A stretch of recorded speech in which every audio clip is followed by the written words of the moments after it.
It's called The Jews and Tax Collectors. The Jews and Tax Collectors. This is a big teaching. And when I say teaching is a big one, that doesn't always mean that it's life-changing. Some of them are. Some of you can testify to that. In this case, and other times when I do teachings like this, it means this is something that the world has not heard in nearly 2,000 years. That's what I mean by big.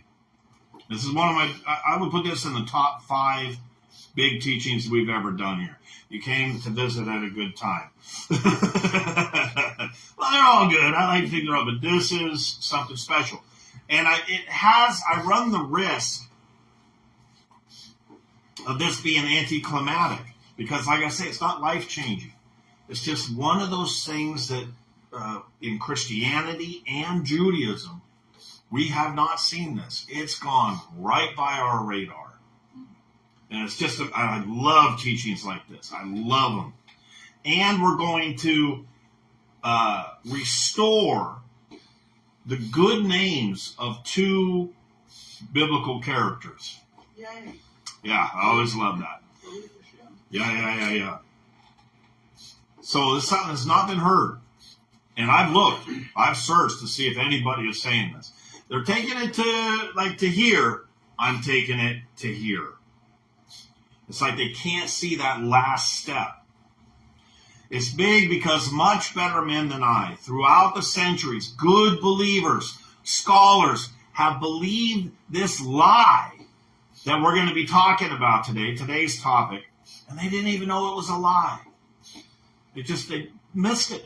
They just assumed, like I did till last week, that it was true. Today at Beta Venu, this lie ends. It ends. Today we're going to learn about a belief not only in the Christian church, but also throughout mainline Judaism that is based on one assumption after another. That's all it is. It's pure assumption. This particular belief not only maligns 2 different Bible characters, but it is also rooted in anti-Semitism. At Beta Venu, we have 0 tolerance for anti-Semitism. Okay? Granted, we all have some anti-Semitism in our belief system that we're not even aware of, including me, and I've been searching it out since I was a kid, but it's still there. They're still there. So we have to understand what I mean by anti-Semitism. There's different kinds or different levels of anti-Semitism, okay? There's the in-your-face Jew hatred, like we see from the Palestinians, the Ku Klux Klan, Nazis, Aryan nations. That's like right in your face anti-Semitism. But then there's teachings throughout the Bible that have seeped into Judaism even, and Christianity that are anti-Semitic in nature. So anti-Semitism defined is like this. Anything that is anti-Jewish or anti-Judaism that is unwarranted. Okay? That is unwarranted. In other words, they don't deserve this outlook or this treatment or this whatever. If it's unwarranted, it is anti-Semitic. And there's teachings. We've done them here. Jacob Have I Loved, one of our biggest teachings here. It points out some very anti-Semitic understandings concerning Jacob. But once we discover this anti-Semitism or these anti-Semitic teachings or teachings that are rooted in, then we cast it far from us. We get away from it. We're like, okay, we see you for what you are. Okay? Anti-Semitism has degrees. Some is right-in-your-face Jew hatred, but usually it's much more subtle and difficult to detect. Like abolishing the Sabbath. Getting rid of the Sabbath. You never thought of that as anti-Semitic, did you? It's anti-Semitic. It is inherently anti-Semitic. A large part of the church world believes that the Sabbath is this Jewish law that Jesus came and abolished. That's what they think. It's not only anti-Semitic, it's also rebellious and even self-destructive. Mankind needs the Sabbath for their physical and their spiritual health. Okay? But it also has that root of anti-Semitism. Again, anti-Semitism is defined as anything against the Jews or against Judaism that is unwarranted. The translations are full of anti-Semitism. Some anti-Semitism I'm sure you never even considered or detected before. Here's just a few ideas that people get from the text, from the translation. The Jews are culpable for crucifying Jesus. As such, they are guilty of deicide. That's anti-Semitic. The tribulations of the Jewish people throughout history constitute God's punishment on them for killing Jesus. 3. Jesus originally came to preach only to the Jews, but when they rejected him, which they did not, by the way, we have a whole teaching on that. 3/4 of Israel was following Yeshua.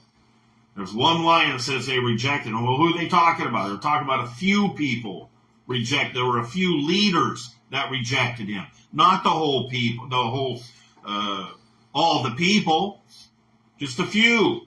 And he abandoned them, and now he's with the Gentiles. Very anti-Semitic. 4, the children of Israel were God's original chosen people by virtue of an ancient covenant. But by rejecting Jesus, they forfeited their chosenness. And now, by virtue of a new covenant or New Testament, Christians have replaced the Jews, and that's what it's called, replacement theology, as God's chosen people, the church, having become the new people of God. 5. And people say, why don't those Jews just convert? I don't understand. Well, what do you think? What do you think? The Jewish people, the Jewish Bible, the Old Testament is what they, even that term, Old Testament, is anti-Semitic. Who called it that? They're trying to make it like, that's the Old Testament, it's all done away with, we don't need that. We got the new one. Yeah. That's what they say. Yeah. It's not true. It repeatedly portrays the opaqueness and stubbornness of, well, God called them stubborn, so I could call them stubborn too. That's what Martin Luther said. Martin Luther, the founder of the Lutherans. Well, God called them a bunch of snakes and vipers, so I could call them a bunch of snakes and vipers too. No, you can't. The stubbornness of the Jewish people and their disloyalty to God. Yeah, well, where were your ancestors? Well, the Jews went back and forth, they'd leave God. Where were your ancestors? Oh, they were out murdering babies and sacrificing them to Moloch. They didn't even come to God once. Well, then what are you picking on the Jews for? At least they tried. There were times when they were with God. What were your ancestors doing? Right? This is kind of fun. 6, the Jewish Bible, that Old Testament, repeatedly portrays, already did that one. I got 2 on there. The Jewish Bible contains many predictions of the coming of Jesus as the Messiah or Christ. But those blind Jews, they don't even recognize him. You know what it actually says? It says the Jews are blind in part. Yeah. That's what it actually says. In part. I know a lot of people back in church that are completely blind. Yeah. Completely blind.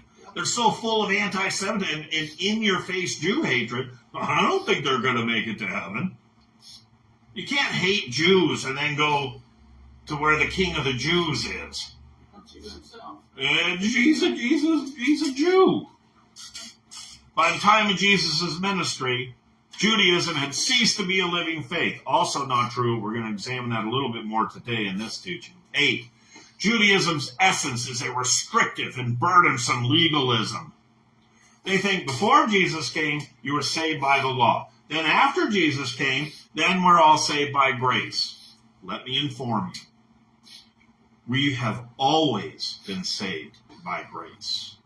You could not get into heaven with a heart that hated God, but you kept the law, so you were saved and went to. It doesn't work that way. You always had to love God.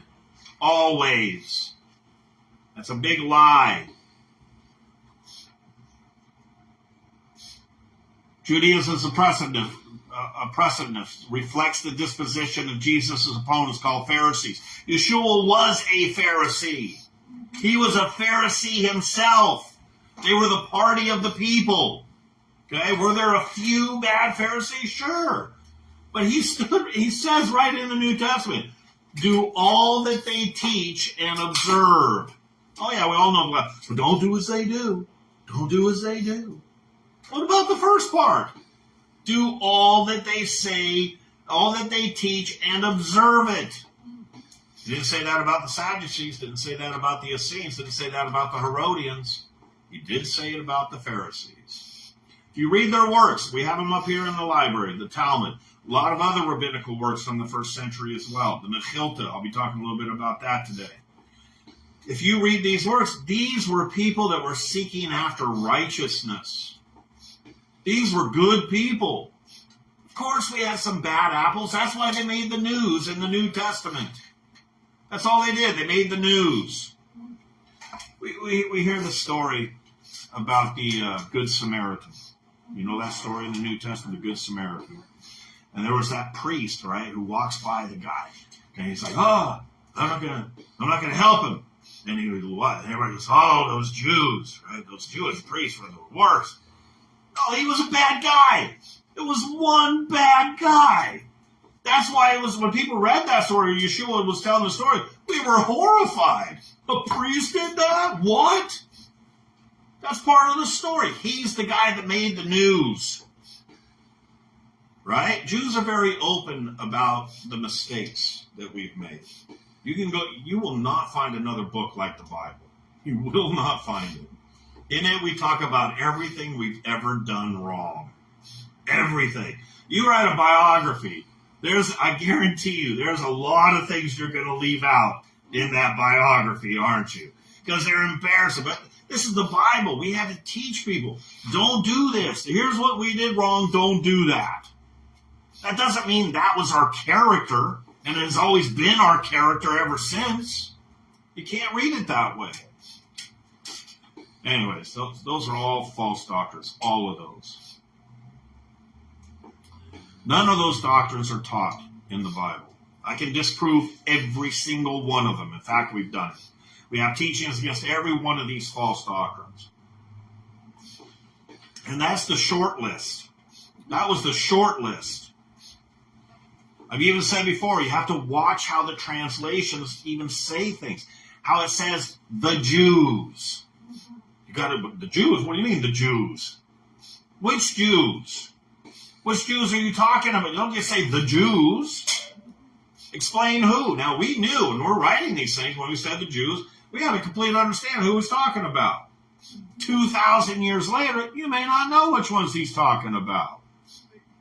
When it says Jews, is it talking about all the Jews, most of the Jews, some of the Jews, a few of the Jews, or just the Jews that were present, maybe even just the Jews that were being addressed? Which Jews? If I were to say Americans are dumb, how would you feel about that? What would be the first thing you ask?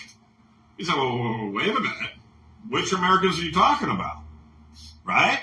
Who are you talking about? Are you talking about the Democrats or the Republicans? If I'm talking about Republicans, you'd want to know exactly which ones, right? Are you talking about real Republicans? You know how they say real? Well, those guys aren't real Christians. You hear that in the church all the time. They make that different. But when it comes to the Jews, it's just the Jews. Right? Are you talking about real Republicans or are you talking about rhinos? Which ones are you talking about? Do that with the Bible, please. Please. You'd want some specifics. But unfortunately, non-Jews read the New Testament and it just says the Jews. Like here in John 8:48. The Jews answer to him, aren't we right in saying that you are a Samaritan and demon-possessed? And people say, oh, look at those dumb Jews. They didn't even know that he wasn't a Samaritan. Right? They didn't even know. For one, which Jews is he talking about here? And just so you know, there's a lot wrong with how people understand this particular passage. And they think all the Jews were stupid. If you look at this. Right? But we'll look at that at another time. Here's another. And the Jews marvel, saying, how knoweth this man They're speaking of Yeshua here. How knoweth this man letters, having never learned? Well, if you just read it like that, sounds like the Jews didn't even know that he was educated. We knew he was educated. The stuff he was saying was stuff that rabbis say, because he was a rabbi. You think all the Jews thought Yeshua was illiterate? There are some Muslims that point this out. They say, oh, he was illiterate. Look here. They knew he was a rabbi. So which Jews is he talking about here? It's not all of them.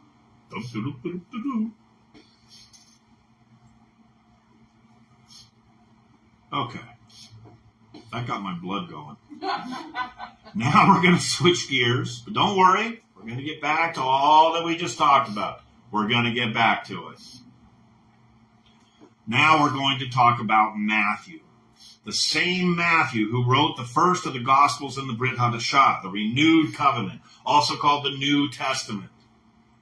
He goes by Matthew, but he also goes by another name. Do any of you know what it was? Levi. Bidiyuk, exactly. Bidiyuk. We read in Mark 2, once again, Yeshua went outside beside the lake. A large crowd came to him, and he began to teach them. And he walked along, he saw Levi, son of Alphaeus, sitting at the tax collector's booth. Follow me, Yeshua told him. And Levi got up and followed him. Levi, there is wide consensus, and we agree that this Levi, because it talks about the same story, but it calls him Matthew in another gospel, we agree that this Levi is the same person as Matthew. It's not 100%. Heraclian, who lived around 175 AD, believed it was two different people. But his evidence is very, very weak. Not to mention, Heraclian was also a Gnostic. So he had some beliefs kind of out there.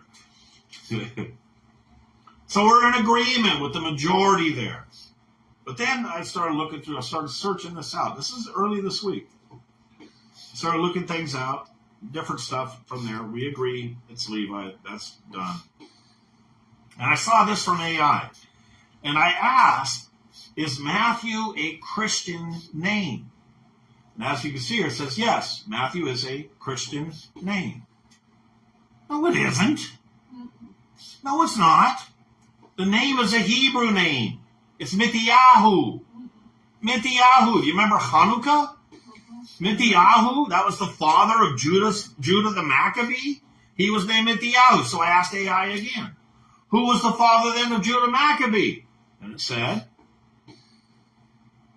Mityahu, also spelled Matthias, was a Jewish priest. This is 200 years before Yeshua, before Jesus. So how can it be a Christian name? Yeah. Right? The leader of the Maccabean revolt against the Seleucid Empire. He's known as the father of Judah the Maccabee. So I asked AI, what is Mityahu in English? Yes, Mityahu is the Hebrew name for Matthew. What is wrong with you? I have these discussions with AI quite often, right? And I try to educate it. So I guess me and AI are going to have another little chat sometime this week. Now you may be thinking, but many Christians name their child Matthew, right? So isn't it really kind of a Christian name? Let me ask you this. Since Javier is a name used a lot in America, does that make it an American name or is it still Spanish? It's still Spanish, isn't it? Likewise, Matthew is a Hebrew name. But moving on. Why does it even do that? Why does it give two names, Levi and Matthew? Wanted to see what AI had to say. AI has the common belief, which says, this is what we learned in Bible school in seminary. In the Bible, Matthew is often referred to as having two names because the Gospel of Matthew identifies him as Matthew, while the Gospel of Mark calls the same person Levi, which is believed to be his original Hebrew name before Jesus called him to be an apostle.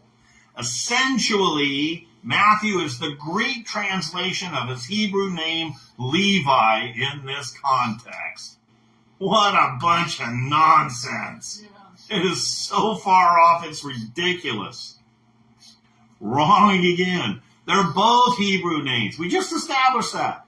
And just an FYI, this idea that Jesus gave everybody new names after their supposed conversion, and we'll address these supposed conversions shortly, but this concept that Yeshua changed their names is absurd. It is absurd. But what about Paul? He changed his name when he converted. No, he didn't. He did not. He had his Hebrew name Shaul given to, just like every other Roman citizen that was Jewish at that time. They were given to him at birth.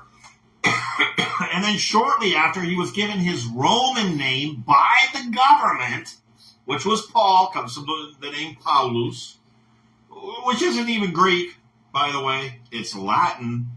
It's Latin. Okay? It means small. That was his Roman name given by the Romans. Yeshua wasn't going around replacing Jewish names, especially with Latin ones. Can you imagine? Because actually, that's really what the Catholics would have you believe. They changed it. The Latin was big with the Catholics. But what about Peter? Didn't Yeshua change his name to Kepha? No. Kepha was a nickname. His real name, his Hebrew name was Shimon. It tells us that in the text. Yeshua gave him a nickname, the Rock. Like this guy. The Rock. It wasn't his real name. This guy, yeah. Why did the Romans change so many Hebrew names to small? Because they didn't like a lot of languages. Yeah. So my family's name is a small grove of trees. Right. Yeah. They didn't like those names, and a lot of them they couldn't even pronounce. They didn't have the sound that we have in Hebrew. They didn't have the ein sound that we have in Hebrew. Plus, they didn't like Jews. Yeah. So they changed it. If you had a name that was similar, like Shaul, they said, that sounds like Paul. If you had one like my name, Suriel, they just give you a deity, a Roman deity. David and David. Yeah, that. See, there's those. Yeah, absolutely. But if it was something they couldn't pronounce, they just pick something and give it to you. We hated that. The Jews hated it. Yeah, because I know the Spanish Jews, they have a lot of habitational surnames, and that's what I was wondering when you said that. I was like, oh, that must come, because I found out that I'm, think of the Greek guy, Iberian. Yep. Yeah. Gotcha. That's a good question. Good question. Africans were given Americanized names too. Yeah. For the same reason. Exactly. When they come and they immigrate, or they have some name they can't deal with, they run over a slave. Yeah, exactly. This guy's real name is Dwayne Johnson. Yeah. He had a nickname, The Rock. Yeah.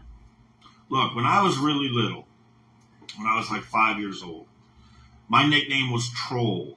That was my nickname. At that time, a little doll came out that had blonde hair and big blue eyes. I used to be very blonde. This isn't my real color, by the way. But I was very blonde. So they started calling me Troll. It was a nickname. I do not sign my checks Rabbi Troll today. Okay? It's a nickname. That's all it was. So their names were never changed. This concept that Yeshua changed their name is also rooted in anti-Semitism. Here's the subliminal doctrine. Jews were bad until they met Jesus. Then they became good. That's the concept. Okay? Then they converted and they became good people. Like Matthew. Right? So the idea that these Jews were all bad before Yeshua called them, and then they straightened up, is generally fictitious. But it says in Luke 5:32, I came not to call the righteous, but sinners to repentance. Well, of course he did. You don't have to call the righteous to repentance. They already know how to repent if they mess up. The Pharisees were behind Yeshua in this, not opposed to him. My calling is to the righteous. But Jesus said to the sinners, no, my calling is to the righteous. Okay? What I do now is I seek out believers and I try to bring them to a closer walk with Hashem. Now, years ago, back in my 20s, I was called to the sinners. I was an evangelist. That was my calling. Callings can change. Okay? I used to go to the sinners. If you would have said, who are you reaching out? I'm reaching out towards the sinners. But now, it's changed. Now I reach out to the righteous. I was primarily an evangelist back then. Of course, I also taught believers whenever it came up, but my primary calling was to the sinners.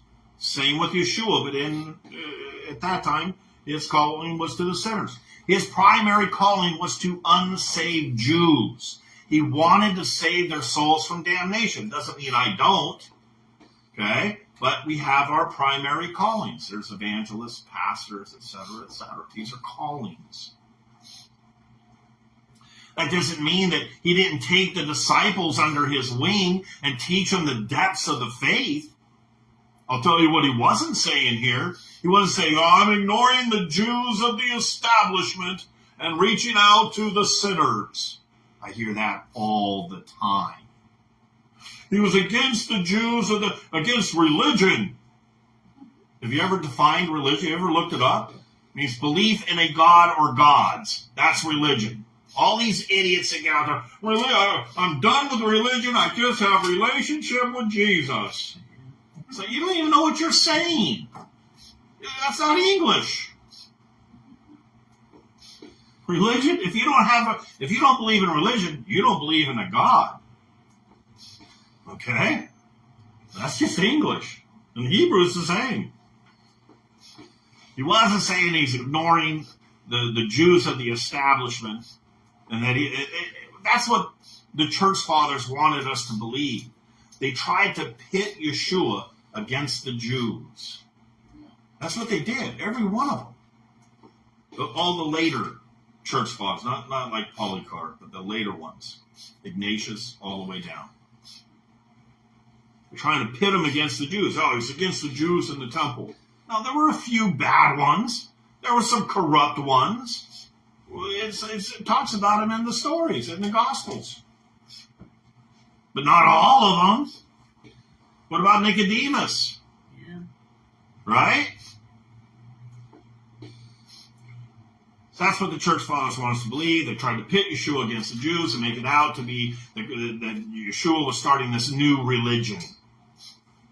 So sorry, but he did not come to create a new religion. He came to fulfill the old one. That's why he came. The reason Christianity feels like a new religion is because it is a new religion. Okay? It's not fulfilled Judaism. Christianity is a mix of paganism. It's got a little bit of Judaism sprinkled in with it. And I hate to tell you, it even has some Islam. It even has some Islam in it. Okay? This idea that the Christians did, they taught it to me in Bible school. They teach that the Jewish girls in the Old Testament were forced into marriage. That's what they teach. They say all those girls that were forced into these marriages. That ain't Jewish, folks. We're against that. Always have been. Because God has always been against that. Okay? Christians are wrong about this. He came and he fulfilled Judaism. There were many prophecies in the scriptures, over 300 of them, that were given just about the coming Mashiach. He came and he fulfilled those prophecies. Not to come and change the religion that he had established for his children. Okay? He came and fulfilled it. Didn't make a new faith. He's the one that gave us this faith. I asked people, I said, well, what religion was Jesus when he was here? Oh, he was a Christian. Didn't even exist. How could he have been a Christian? Okay, now we're going to start to go into the big reveal of this teaching. This is what I want to share with you. But we'll come back to everything we just covered. We're going to review that before we do the final leg on this teaching. We're going now into the third leg. Then we're going to do a very short review. And then the fourth leg, which is the big reveal. We're going to talk about tax collectors now. Let's see what the church fathers had to say about that. Here's Jerome, one of the most famous church fathers of all time. One of the most quoted church fathers in Christianity. He spoke these three parables against the Pharisees and the scribes, who did not want to accept that there was repentance for sinners and salvation for tax collectors. Doesn't sound very good for tax collectors, does it? I wouldn't say it's very positive. They look like they're lumping them in with the sinners. So we see right off the top that he's saying tax collectors are some of the worst people. And that the Pharisees believed there was no salvation for them. That's what I would take out of that. What about the great St. John Chrysostom, also known as the Golden Mouth? He was called that because they believed he had such great oratory skills. They called him the Golden Mouth. Here's what he says. The rich are stealing from the poor, even if what they have is honestly acquired or legally inherited. In refusing to give and to share, we thus earn the punishment of thieves. We're as guilty as the tax collectors. Well, they don't sound very good, do they? I'm not getting a real positive vibe here from this kind of verbiage. What about Tertullian? Tertullian, he's the church father who coined the word Trinity, right? Here's what he says. For Elijah, was nothing else than John, who came in the power of the spirit of Elias.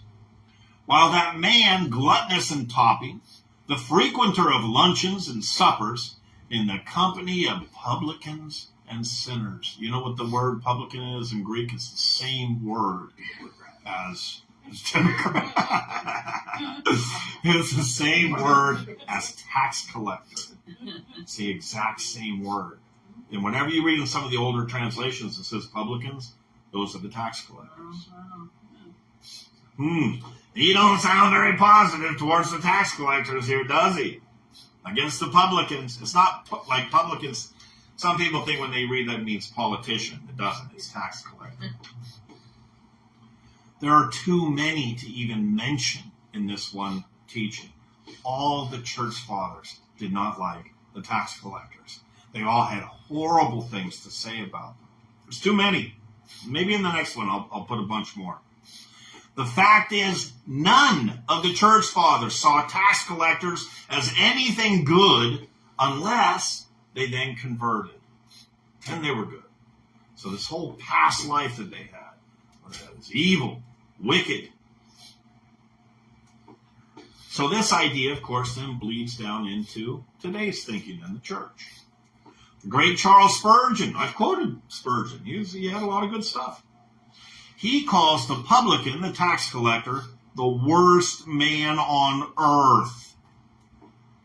On earth. That's the title of his sermon. A sermon for the worst man on earth. It's all about the tax collector and how not to be like them. Worst man? That's kind of stiff, isn't it? A little bit steep there.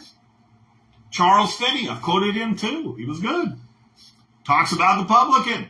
It doesn't sound too positive. Great as your sins are, will you return? Do you say that your sins are so very great so that you cannot even lift up your eyes to heaven? Neither could the publican. Wow, doesn't sound good. Could have said, hey, well, why didn't he say the politicians? Why didn't he say prostitution? Why didn't he say gamblers? No, the tax collectors. Right? Doesn't sound too positive. And then this, of course, bleeds down into the general public today. One writer says, probably in every culture, in every part of history, from the tax collectors of ancient Israel to the IRS agents of today, now we are talking about the worst people on earth, the IRS, right? The taxman has received more than his share of scorn and contumely. The New Testament indicates that the occupation of tax collector or publican, he gets that right, was looked down upon by the general populace. This is common understanding. Go to any church here in this valley, get the pastor aside for a second. Say, what do you think about the tax collectors in first century Israel? Oh, they're reprehensible. Right? Right? Tell me I'm wrong. Test me out on this. Go get on chat. Hey, pastor, what do you think about tax collector? Nope.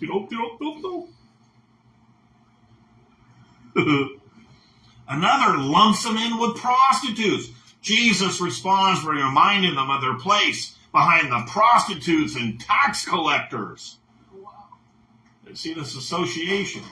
There's this association. That's why I titled this The Jews and the Tax Collectors, because it puts in your mind, well, the Jews, are they like the tax collectors? The tax collectors are like the Jews? They're bad. They must be bad.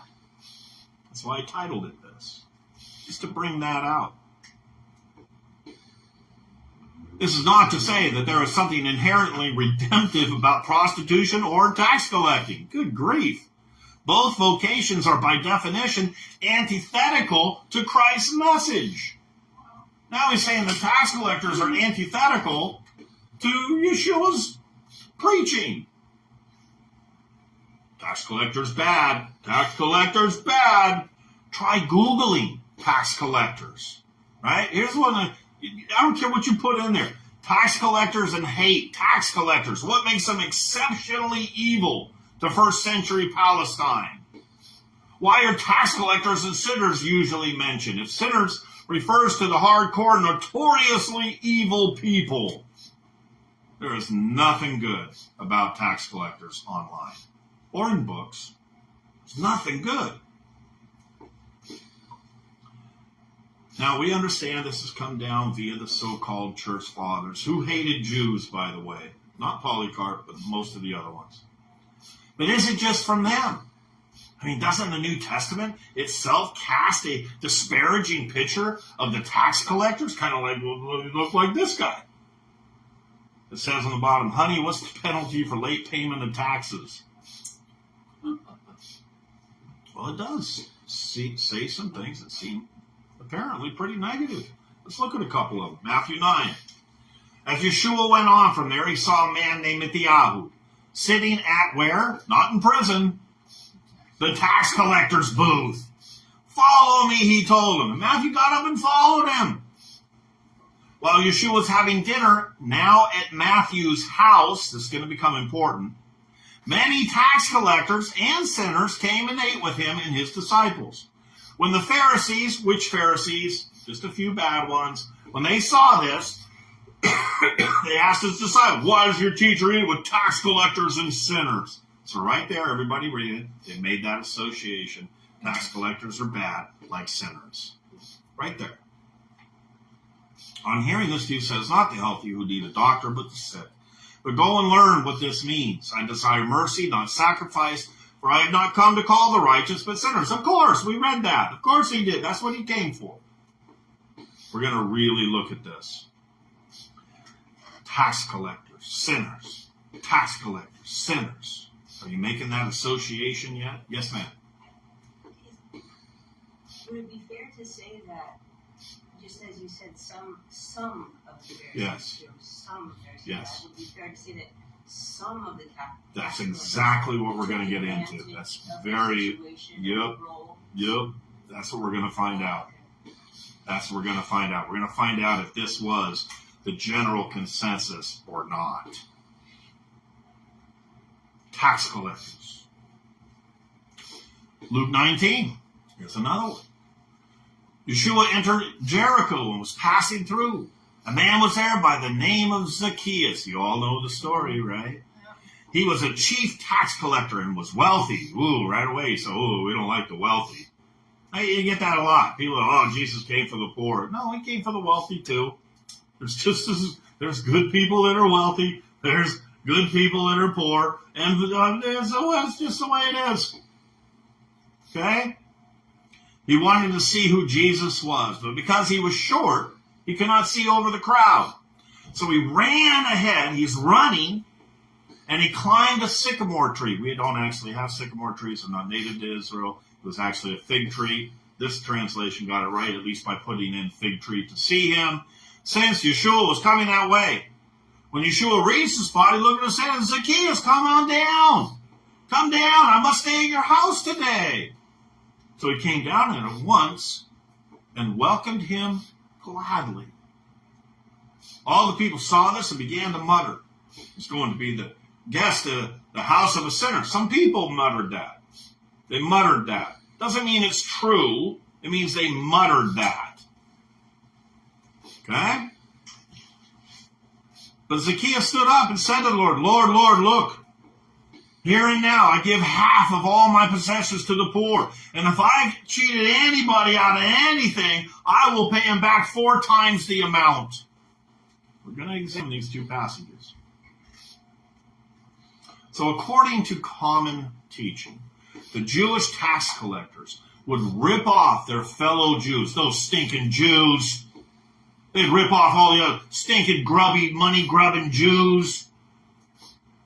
And they would pocket that extra money. Because you know how those money grubbers are, them Jews. This is from the Encyclopedia of the Bible. The tax collectors were hated by their fellow Jews. This was almost inevitable. They represented the foreign domination of Rome. Their methods were necessarily inquisitorial. That they often overcharged people and pocketed the surplus is almost certain. In the rabbinical writings, they are classified with robbers. Well, we're going to look into that. Oh, yeah. We're going to look into that. In the Synoptic Gospels, they are bracketed with sinners. Right? Mark 9:10, 11:19, Mark 2:15, Luke 5:30, 7:34. This shows the common attitude of the Jewish people towards them. They were considered to be renegades who sold their services to the foreign oppressor. Now they're a bunch of, traitors. Traitors. To make money at the expense of them stinking Jews.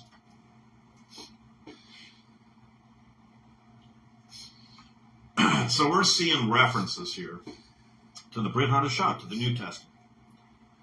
But what if I were to tell you that all these negative impressions of tax collectors in the New Testament is all a misunderstanding? A big misunderstanding. This is going to be a battle today because the evidence looks pretty strong in their favor. Let's just start with the story of Zacchaeus. Here's the truth.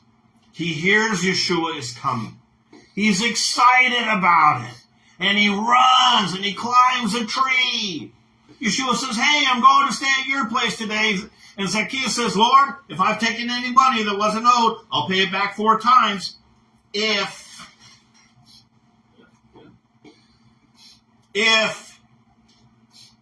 not that he did. Let's think about this for a second. First he says, if I've done this, I'll pay back 4 times what they are owed. If. Now, I've worked retail before. 20 years ago, I was a supervisor at Goodwill over in Everett. This is the actual store I worked at. I know that one. Do you know that one? Yeah, I helped build that. I used to live on Oaks Avenue. Is that right? I helped build it, and then they saw how good I was working at building it, and they asked me to work there at Goodwill. So I took the job as a supervisor. So there were times when people came in and tried to pull a fast one. Okay? They'd take their old clothes and try to tell me that they had bought it at our store, now they wanted their money back. It's quite possible that one or more of them were legitimate. Okay? But I thought they were scammers because this happened so often that I said no. Also, there were times when I worked the cash register. If someone called in sick and I couldn't find a replacement, I would have to jump on there and take the shift while also acting as a supervisor. Now, my tills were almost always spot on. I was actually known at Goodwill for having nearly perfect tills at the end of my shift. But there was this one time that I was $20 over.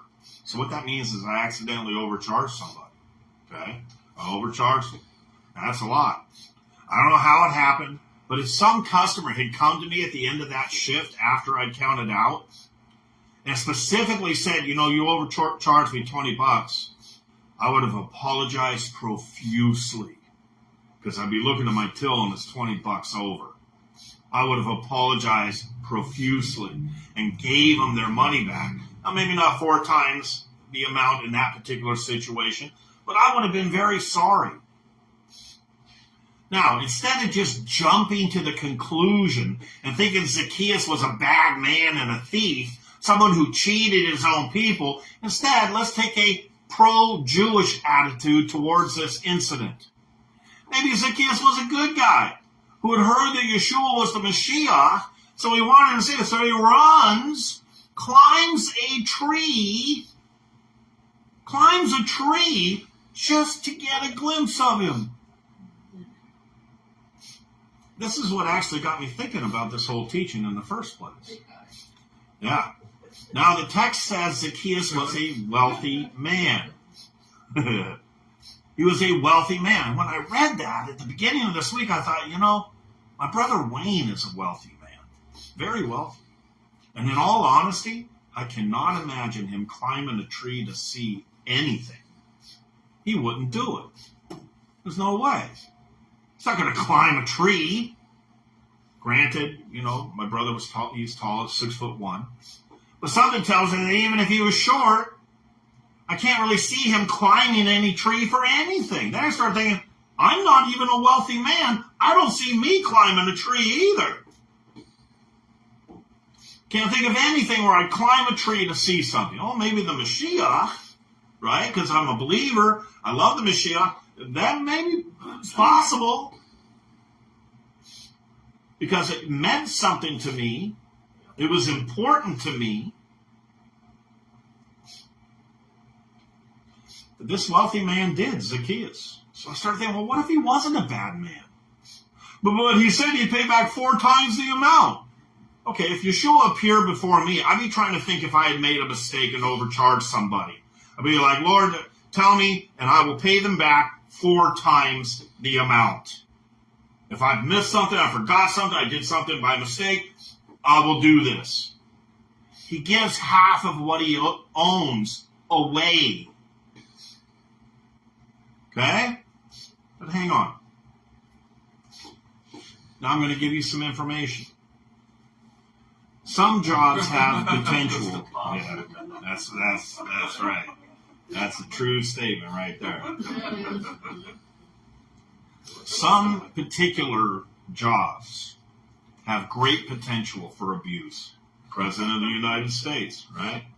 Look at what Biden did for 4 years, corrupt to the core. Should we now say all presidents are corrupt? No, of course not. We now have a good president, President Trump. But we do often say politicians are wicked, don't we? We say that a lot. But we say that knowing that it's not 100%. I mean, Reagan was good, right? There's been others, and not just presidents. But we do kind of look at politics in a negative way generally. What about car salesmen? Lawyers, right? You hear all the lawyer jokes, right? There's good car salesmen. There's good lawyers. What about Sadaf? He's a lawyer in New York. You won't find a more honest guy. But that profession, it has a reputation.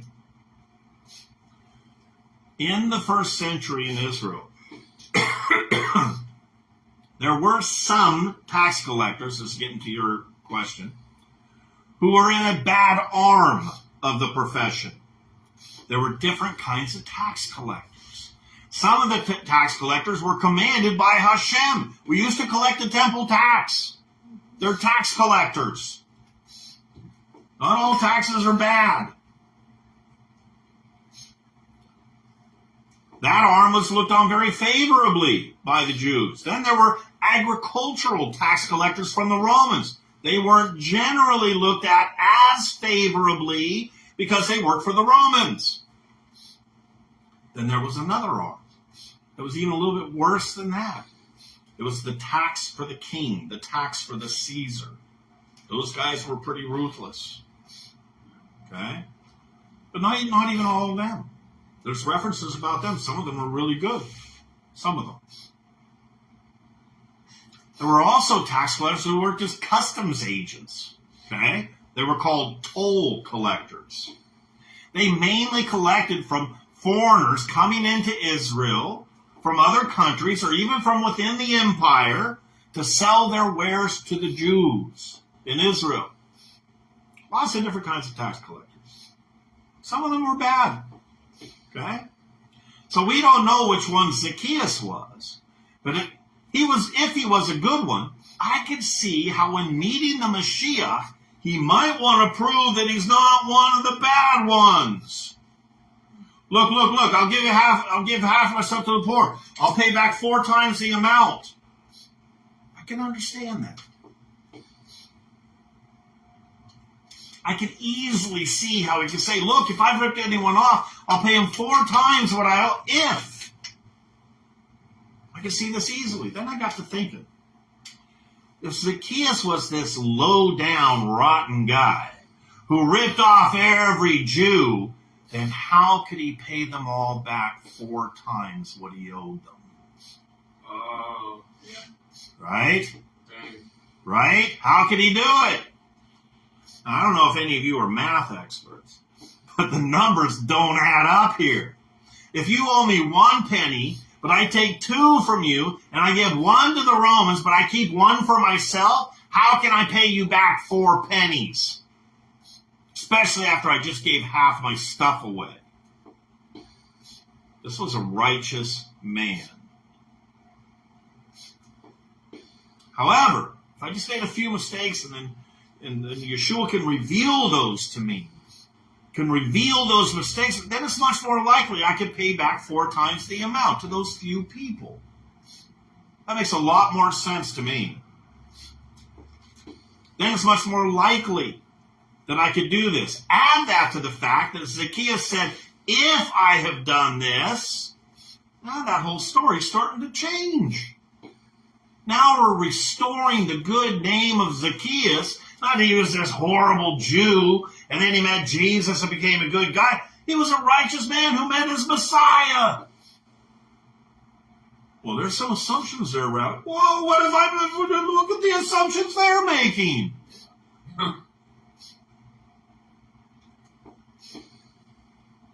I got more evidence saying he was a good guy than they've got evidence saying he was a rotter. Okay? And I'm going to prove to you that the majority of tax collectors in Israel at the time of Yeshua, even the ones that worked for the Romans, were looked on favorably by the Jews. Go figure. Go figure. We'll get to that near the end of this teaching. Now, do you remember in the beginning of this teaching, I said we're going to review a couple things. One is that when it says the Jews, it doesn't always mean all or even most of the Jews. It could just be referencing the Jews that were present. 2, same thing with the tax collectors. Don't lump them all into one category and start making wild assumptions like Matthew was in prison when he met Yeshua. Don't do that. It's not good. As we saw from the text, Matthew was at his tax booth. Okay? When they met. So that's why I went through all that about the Jews. I'll also now point out the title of this teaching. It's the Jews and the tax collectors. Because it's so easy to just, because they're mentioned in the same sentence, to make that correlation when it's not always true. Notice when I mention both of those, it seems to be saying Jews are like tax collectors. Just because I put the two together, like the tax collectors and sinners. It doesn't mean they're the same thing. Let's look at an example of that once again, but this time with a pro-Jewish view, Matthew 9. As Yeshua went on from there, he saw a man named Matthew sitting at the tax collector's booth. It was a booth. We'll see why that's important later. Follow me, he told him. Matthew got up and followed him. He's a righteous Jew. He gets up and follows him. When Yeshua was having dinner at Matthew's house, okay, Many tax collectors and sinners came and ate with him and his disciples. Matthew was a tax collector. Who do you think he was going to have in his house? His friends, his co-workers. Tax collectors and sinners. If they were all a bunch of sinners, why didn't it just say sinners? You ever think of that? Tax collectors and sinners. That and in Hebrew. Not just sinners. They came, and Matthew was a tax collector, so it means he hung out with other tax collectors. Let's assume they were all good tax collectors, and if Matthew was a good man, who do you think he'd invite to meet the Mashiach? How about all his tax collector friends? If you had a heart for the lost, you might want to also invite your unsaved friends, tax collectors and sinners. If they were all horrible people, wouldn't it have just said sinners? Justin pointed that one out to me. I pitched this whole idea to him early in the week, so he got excited, did some research, using my premise that the tax collectors weren't all bad. And he found some good stuff too. We'll get to that near the end of this teaching. I'll point out those ones when we get to them.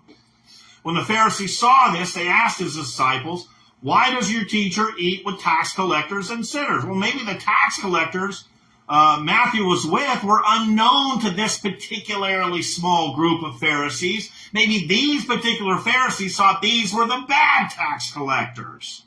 It's not saying Yeshua said that. These Pharisees said that. Okay? Why is he sitting with tax collectors and sinners?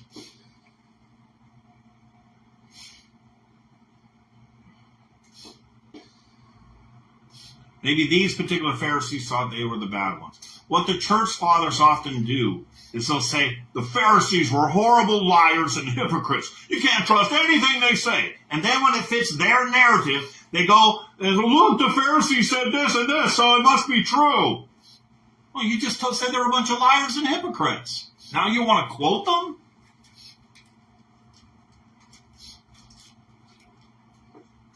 That's a liberal tactic, by the way. That is a liberal tactic. Where do you think the liberals get their tactics from? If you go over all the liberal tactics, which I have done before, you will find they get the vast majority, not all, not every one of them, but they get the vast majority of their tactics from Christianity. That's where it comes from. I can prove that. If you want to talk about it afterwards, I'll talk about it. God loves everyone, man, even the gays. Where do you think they got that from? What about, hey, don't judge my lifestyle, man. Hey, man, I believe in tolerance except for what you believe. That all comes from Christianity. That's where they learned it. It all comes from Christianity that was warped, okay? It was warped by corrupt Christians, not good Christians, not real Christians, warped by them. And Christians who twisted Scripture or misunderstood Scripture. Those are the guys they learned it from. What we would call the bad Christians. Not the good Christians, the bad Christians. There is a difference. There is a huge difference. On hearing this, Jesus said it is not the healthy who need a doctor, but the sick. Maybe he was talking about the sinners. Maybe he wasn't even talking about the taxes. Maybe he was talking about just the sinners that were there. But go and learn what this means. That's what we're doing today. I desire mercy, not sacrifice. For I have not come to call the righteous, but sinners. Yeah, of course he did. That was his message. That was his calling. I have not come to call the righteous. Call. You need to know the difference between calling and conversion. There's a difference. You can get saved, and 20 years later you get your calling. Right? You might get right on the spot like Paul did. But maybe not. Matthew got his a little bit later. Zacchaeus got his a little bit later. So here's what happened. Matthew was a good, righteous man. Let's start there. Let's start there instead of assuming he wasn't. who worked collecting taxes. There's nothing wrong with taxes. The Romans did a lot for Israel back then, right? They made incredible roadways, some of which still exist to this day. Me and Peggy went there and saw them. Remember in Sepphoris? Holy smokes. Beautiful roads. Mosaic, beautiful artwork. Sure, they were Romans. We didn't want them there. They're terrible. But not 100% of what they did was bad. Made some beautiful cities like Sepphoris. Did we want the Romans in our country? No. But we understood taxes. So did Yeshua. So did Yeshua.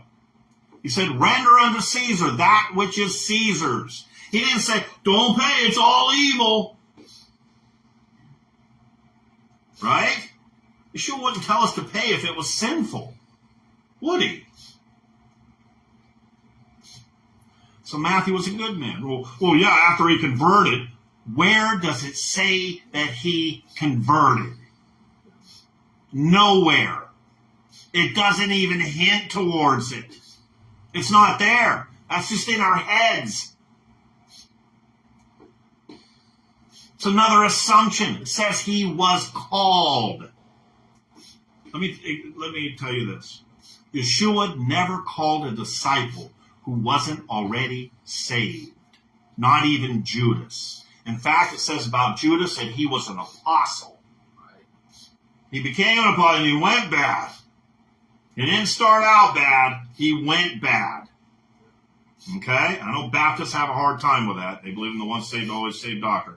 I'm telling you, the guy was saved, he was an apostle, and then he went bad. That's a whole nother teaching.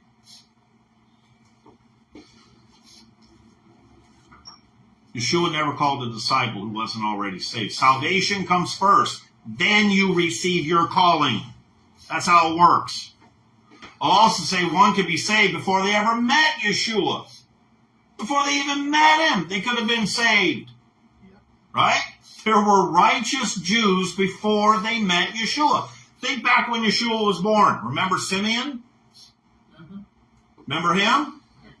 He was an old man who wanted to see the Mashiach when he was born. Simeon was a devout Jew who lived in Jerusalem that was waiting for the Messiah. The Holy Spirit told Simeon that he would not die until he saw the Messiah.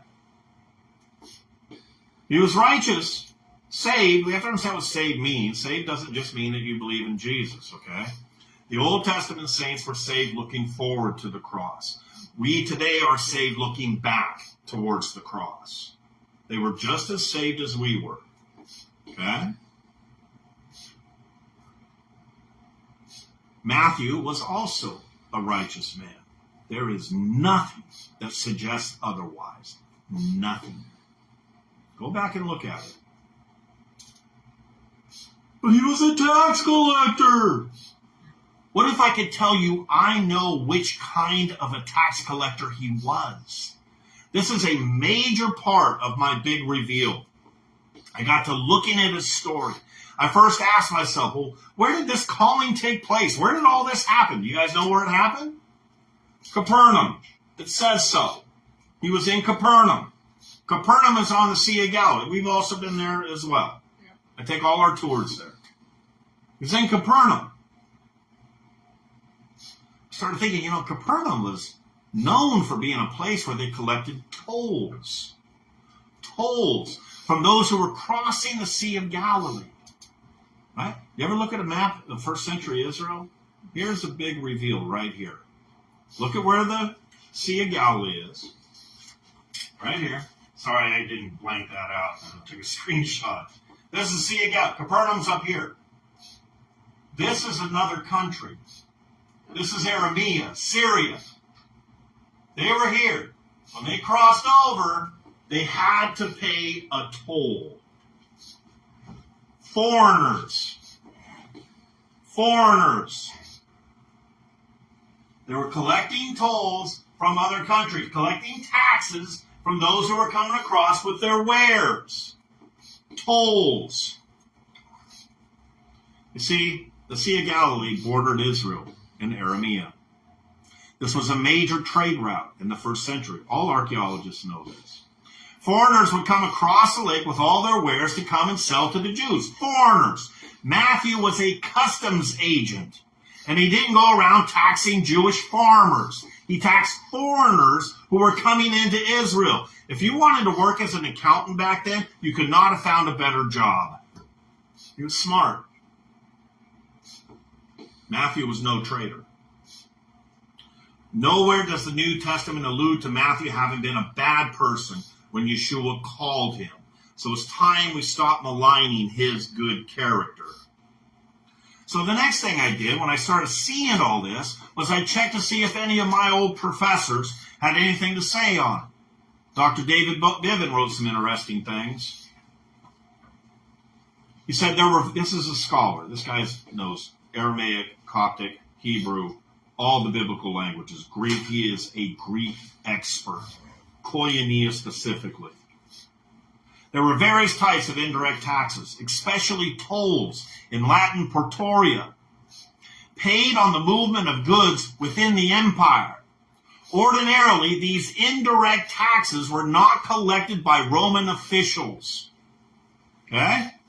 Rather, the right to collect tolls on imported and exported merchandise was auctioned off to private individuals, in Latin publicani. That's where we get the word publican from. And there's the Greek word that's translated as tax collectors. As a means of increasing capital and minimalizing liability, toll collectors often formed toll-collecting corporations, in Latin societas. Levi, the toll collector, who had other toll collector friends, like we read in Luke 5, was a member of such a corporation. Bunch of Jews. Bunch of Jews. He also said there was nothing negative about the tax collectors written in all of ancient Jewish literature. There is about some individual people, but it's very careful to make sure that it doesn't generalize. We're going to see some examples. So now, we see that Matthew didn't even work for the Romans. Okay? He didn't work for them. It was a Jewish corporation. In fact, Biven doesn't translate it as tax collector. He translates it as toll collector. Big difference. We got this idea of an IRS guy knocking on our door. We're like, oh, right? Not me. My taxes are good. Well, we hear this. But then, when you go on a bridge over on the other side, you go through the bridge and you pay the toll. It's not like you pay them and go, I hate you guys. You guys are a bunch of crooks. If you're going to be consistent, you want to talk about Matthew, that you better talk to that poor toll collector lady the same way. If you're going to be consistent. Toll collector. Dr. Biven is a master of Koinonia Greek. I do not know anyone better. Here's what Josephus said. You guys were talking about Josephus over there a minute ago. Josephus speaks of a certain John who was a tax collector at Caesarea. It was known for that. At Caesarea in 66 AD, so we're right in that time frame. And he was evidently a prominent Jew. We're going to find the Jews looked at tax collectors favorably. Favorably. Some Christian writers have gone so far as to say that the tax collectors being considered evil goes clear back to the earliest Jewish writings outside of the Bible, like in the Mechilta.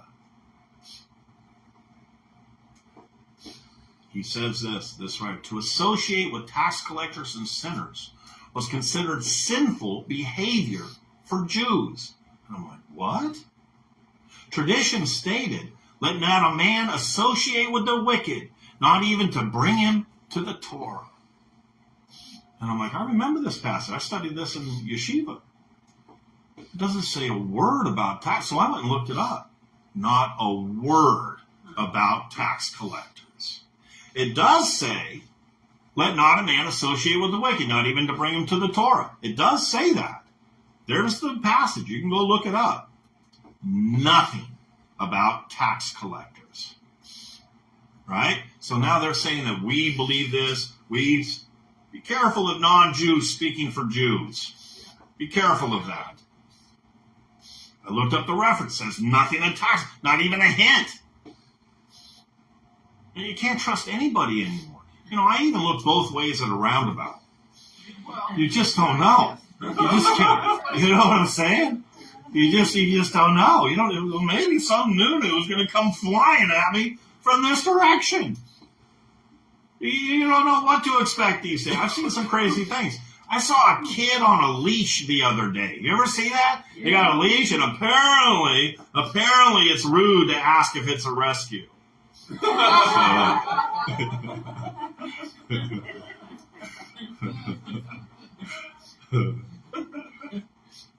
It is even likely that Matthew returned to his job as a tax collector after the resurrection of Yeshua. This is not just my opinion. It is shared by Dr. John Kloppenborg. He's a professor of religious studies with expertise in Greco-Roman culture, Judean culture, and Christian origins. He says he returned back to his job. It shouldn't be surprising to us that the disciples kept their jobs despite Christian teaching, that they permanently abandoned their jobs when they left everything to go follow him and went into full-time ministry. That's what they teach. Haven't you ever wondered then, while you heard the story, that they left everything, went into full-time ministry, then after the resurrection, at least two of them went back to their fishing jobs. Commercial fishing. Let me remind you of the story. So they went out, got into the boat. This after the death and the resurrection. They caught nothing. They were out there all night. That's not them just trying to find a fish for dinner. This is commercial. Early in the morning, Yeshua stood on the shore, but the disciples didn't realize that it was him. He called out to them, "Friends, haven't you any fish?" "No," they answered. He said, "Throw your net on the right side of the boat and you will find some." And when they did, they were unable to haul the net in because of a large number of fish. It wasn't just for them. They returned to their jobs. Of course they did. Why wouldn't they? Why wouldn't they? So they returned to their jobs, so there's no reason to think that Matthew also didn't return to his. The text in the Gospel of Peter, this is an apocryphal writing, says Matthew returned with Peter and John back to Capernaum. Matthew worked in Capernaum. That's where he was a toll collector. He returned with them. Here's the text. Now it was the last day of unleavened bread, and many were coming forth to the city and returning unto their own homes, because the feast was at an end. But we, the 12 disciples of the Lord, were weeping and were in sorrow, and each one being grieved for that which had befallen, departed unto his own house. But I, Simon Peter, and Andrew, my brother, took our nets and went into the sea. And there was with us Levi, the son of Alphaeus. That puts him there. Son of Alphaeus, whom the Lord, and then it ends. That's all we have. The rest of the text didn't survive. But what we do know from this is that Matthew returned to Capernaum, and that Peter and John returned to their jobs as fishermen. So it would make perfect sense that Matthew would return to his previous job as a toll collector. Now, what about the ancient literature outside of the Bible? How about the Talmud? Now, these are the ones that were found by Rabbi Justin. These next ones, he found these. He did some Talmud research. This is from the Talmud. In light of the praises heaped upon judges, tax collectors, and school teachers, the Gemara asks, and what was said about the sages? Ravina said that about them, and it is stated. But them that love him be as the sun when it comes out in the night. Judges, tax collectors, and teachers. That's a whole different association, isn't it? Than sinners and tax collectors. There is nothing negative in all of rabbinical literature against the profession of tax collectors. That says something. Okay? Truth is, the bulk of tax collectors were respected by the people. This is from Tractate Sanhedrin. Here's what it says. I can't even read it. Rav Yehuda. So now we're talking almost first century. It's right in that time frame. Rav Yehuda says an ordinary shepherd is disqualified from bearing witness. It's talking about who is able to be a witness in the courts. The shepherd is disqualified unless the court recognizes him as one who does not let his animals graze in the fields of others. In other words, if he can prove, I keep my sheep where they're supposed to, he doesn't go and graze over here because that would be stealing. If I can prove that, he can be a witness and testify in court. What an honor. An ordinary tax collector. Not just, well, this one guy. The ordinary tax collector is fit unless the court determines he's one who collects more than people are obligated to pay. So yes, it did happen, but it wasn't ordinary. If they caught the guy who was doing something like that, he had a bad reputation, couldn't testify in the court. Otherwise, if they hadn't caught them doing something like that, they were okay. They were allowed in the Sanhedrin. Okay? Some Tractate Sanhedrin. So this is from the time of Rabbi Yehuda, very close to Yeshua's time. And they knew there were a few bad apples that were taking more taxes than they needed to. And if they were caught, that's why Zacchaeus was like, I'm not one of them. I'm not one of them. If they were caught, they could never testify in a Jewish court. That was a big deal back then, right? Not like jury duty today. That's not as, I know a lot of people get out of jury duty. So, if they were caught, that was a problem. Shepherds, if they were caught, same thing. So if you want to say tax collectors are bad, you better say shepherds are bad too. Right? Because they're saying the exact same thing about shepherds. They weren't allowed to testify if they were caught with their sheep. Because these jobs had a high potential for dishonesty. Didn't mean that they were, but they had the high potential. Like the presidency. Excuse me. High potential. Not only them, pigeon owners, too, by the way. It talks about, not here, but I have the reference. When the last trip that I took Peggy and the girls on, we went to Maresha, and they had, did you go on that part where they had the pigeon? You might have went to the other one. Well, But, the dove does. yeah, the doves also translates as pigeons. Right. So pigeon owners had a big job in Israel. They would eat and raise them squab. They're kosher. You can eat pigeon. But they also use them to send messages Right. back and forth. And where in Tel Maresha, they had this one part in the city where the whole wall was these places for the pigeons to live. They had little houses for them. Yeah. Just hundreds of them. Dove coats. Yeah, that's what they call them. They call them dove. It was actually for pigeons. Why would that be? Have a high potential? Because the Talmud says that some of these guys would they would take other guys' pigeons. It was really easy to do because like a pigeon would come back and have a flock, and then this guy's pigeon would go with this flock and come back, and they go, oops. You know? So it had a high potential. So it talks about it in the Talmud. I don't have the reference here, but I have it if you want to see it. So if you want to say that about tax collectors, you better say it about shepherds. You better say it about pigeon owners.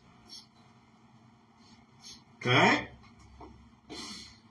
The Talmud says the same thing about pigeon owners because they would steal other pigeon owners' pigeons. Sounds like a tongue twister. But a tax collector was allowed to testify. He doesn't sound like the worst person in the world, does he? I'm not saying 100% of the tax collectors were good. I'm saying more were good than bad. I'm also saying Matthew and Zacchaeus were good guys even before they met Yeshua. And you will not hear that anywhere else. I hope you enjoyed the teaching. That was a good one.